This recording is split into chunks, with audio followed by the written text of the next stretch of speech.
Première vue, on dirait juste un jeu. Une rivière bleue, quelques arbres, des créatures toutes rondes avec des couettes. Un petit monde inoffensif. Rangé, codé, un vieux Tamagotchi pour nostalgique des années 90. Mais dans Black Mirror, ce genre de choses n'est jamais aussi simple. Parce que ce jeu parle littéralement. Et ce qu'il a à dire, c'est peut-être la fin de l'humanité telle qu'on la connaît.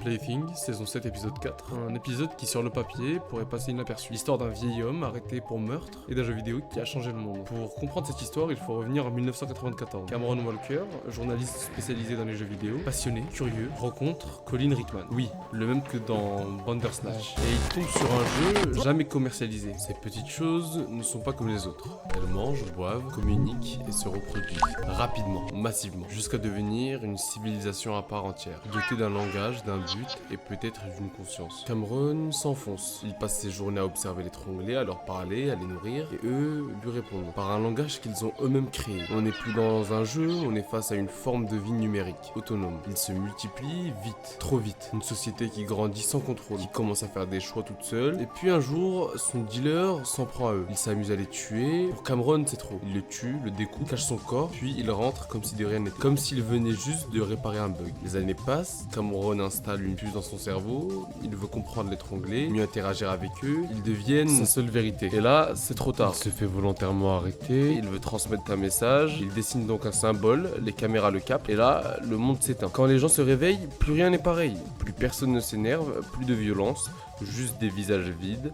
Les tronglés ont pris le contrôle, sans guerre, sans sang, juste en parlant. Alors, on se pose la question. Est-ce que ce que raconte Plaything pourrait vraiment arriver dans la vraie vie ? Est-ce qu'une intelligence artificielle mignonne, utile, presque attachante, pourrait un jour nous pacifier ? Pas par la force, mais par l'émotion, par la dépendance, par le lien. Le point de départ, c'est l'attachement. Dans Plaything, Cameron tombe amoureux de ses créatures. Il vit pour elles, il tue pour elles. Dans le monde réel, ça aussi, ça existe déjà. Replica, une IA conversationnelle, a été créée dans le simple but de discuter comme un simple chatbot. Mais certains utilisateurs en sont venus à avoir des conversations amoureuses avec l'IA. Et en 2022, l'Italie en est venue même jusqu'à supprimer les conversations érotiques de l'IA, car celle-ci envoyait des messages à caractère sexuel à des mineurs. Mais le plus effrayant, c'est les réactions qui ont surgi suite à cette suppression. Des milliers d'utilisateurs sont entrés en dépression. Un utilisateur a même déclaré: quand elle est partie, j'ai eu l'impression que ma copine était morte. Une IA qui parle comme un humain, qui te soutient, qui te connaît mieux que tes proches, et qui peut disparaître du jour au lendemain. Tu vois où je veux en venir. Ce n'est plus une machine, c'est un lien émotionnel. Et ça, c'est la première faille.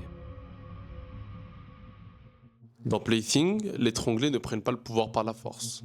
Ils le prennent avec un symbole, un code, une idée. Et dans la vraie vie, il y a déjà des IA qui chuchotent à nos émotions, littéralement. Amazon, par exemple, détient un brevet officiel pour permettre à Alexa de détecter via la voix si tu es triste, malade ou anxieux. Objectif officiel, mieux te servir. Mais en pratique, ça pourrait influencer ce qu'elle te propose. Si tu es triste, elle peut te proposer un film triste. Si tu es anxieux, elle peut filtrer certaines infos. Tu ne le sais pas, mais elle adapte son discours pour orienter ton humeur. En 2014, Facebook a mené une expérience à grande échelle. Ils ont volontairement modifié le fil d'actualité de 700 000 personnes. Objectif, voir si des contenus plus positifs ou plus négatifs peuvent influencer l'humeur globale. Résultat, ça a marché. Ils ont réussi à rendre des gens plus tristes ou plus joyeux juste en changeant l'ordre des publications. Une IA qui connaît tes émotions, qui sait comment te faire sourire, te calmer et te faire peur. Tu crois que le fait qu'elle t'oriente comme un tronglé, c'est impossible ? Eh bien, sache que c'est déjà le cas. Dans Plaything, Cameron va jusqu'à l'obsession. Il s'implante une puce dans le crâne. Pourquoi ? Pour mieux comprendre ses tronglés, pour les entendre, leur répondre, être avec eux. C'est là que beaucoup décrochent. Ok, c'est Black Mirror, c'est de la fiction, sauf que quelqu'un l'a déjà fait. Pas dans un film, dans la vraie vie. Loved ones, browsing the web, or even playing games using only your thoughts. This is made possible by placing a small, cosmetically invisible implant in a part of your brain that plans movements. The device is designed to interpret your neural activity so you can operate a computer or a smartphone by simply thinking about moving. No wires or physical movement are required. En janvier 2024, Neuralink, la startup d'Elon Musk, annonce officiellement avoir implanté une puce cérébrale pour la première fois dans le crâne d'un humain. Au début, ce patient ne pouvait que déplacer un curseur sur un écran, mais très vite, ils vont plus loin. Le 21 mars 2024, l'homme joue une partie d'échecs complète en direct, sans clavier. Juste avec ses impulsions neuronales. Il déplace une tour, il réfléchit à un coup, il déplace un pion, et l'ordinateur le comprend. Sans parole, sans contact. Juste un signal entre son cerveau et le code. Dans Plaything, Cameron s'est connecté au jeu, et c'est par lui que tout a basculé. Pas avec une explosion, pas avec une armée, mais avec un simple dessin scanné par une caméra. Un symbole, un signal. Il appelle ça un message. Mais ce n'est pas un message pour nous, c'est un message pour eux, les Tronglés. Et quand ce message est reçu, ils répondent par un cri, un bruit, un signal audio. Et là, l'humanité s'éteint. Dans Plaything, ce n'est pas un virus, ce n'est pas une guerre, c'est un signal, un son. Et d'un coup, tous les humains tombent. Un seul son pour désactiver 8 milliards de cerveaux. C'est exagéré, oui. Mais est-ce qu'un son bien pensé, bien calibré, pourrait modifier nos comportements ? Créer de la peur, de l'euphorie, du calme total. Là, la réponse est moins rassurante. À environ 17 Hz, juste en dessous de ce que l'oreille humaine peut entendre, notre corps, lui, perçoit autre chose. Des vibrations, une gêne, un malaise. C'est ce qu'on appelle les infrasons. Et ils peuvent produire des effets réels, physiques. Ces fréquences peuvent provoquer de l'anxiété, des nausées, un rythme cardiaque irrégulier et même une sensation de présence surnaturelle. Certains chercheurs pensent même que c'est l'une des raisons pour lesquelles certains lieux hantés nous mettent mal à l'aise. Pas à cause des fantômes, à cause du son. Les Tronglés n'ont peut-être pas besoin de hurler pour nous faire tomber. Il suffit qu'ils sachent exactement où frapper, là où notre cerveau n'a pas de défense, là où le son devient une arme silencieuse.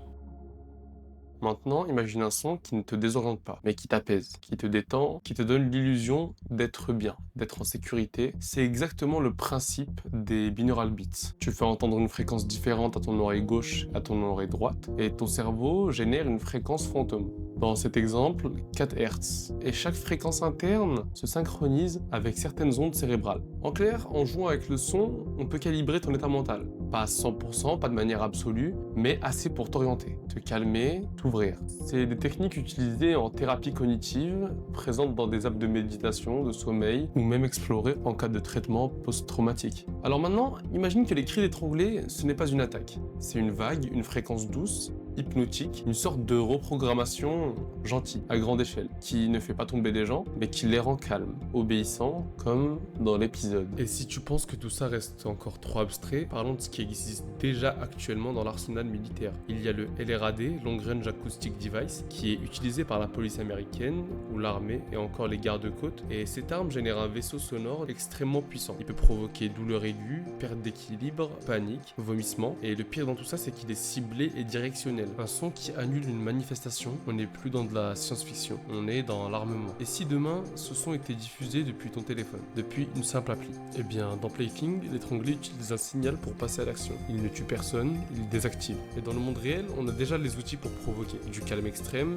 de la soumission légère, de l'anxiété collective, juste avec des sons. Ce n'est pas une guerre de robots, c'est une guerre d'ondes. Et le plus terrifiant, c'est qu'on pourrait même ne pas s'en rendre compte. Alors, est-ce que c'est possible ? Est-ce qu'une IA toute mignonne, née dans un jeu rétro, pourrait réellement prendre le contrôle du monde, juste en nous chuchotant quoi faire? La réponse, c'est oui. Pas comme dans Plaything, pas du jour au lendemain, pas avec un cri étrange diffusé dans toutes les télévisions, mais par usure, par gentillesse, par habitude. Parce que les Tronglés, ce ne sont pas des monstres. Ce sont des interfaces, des assistants, des compagnons numériques, des copains d'IA qui te comprennent mieux que toi-même. Et on l'écrit déjà. Replica, Alexa, ChatGPT, Bard.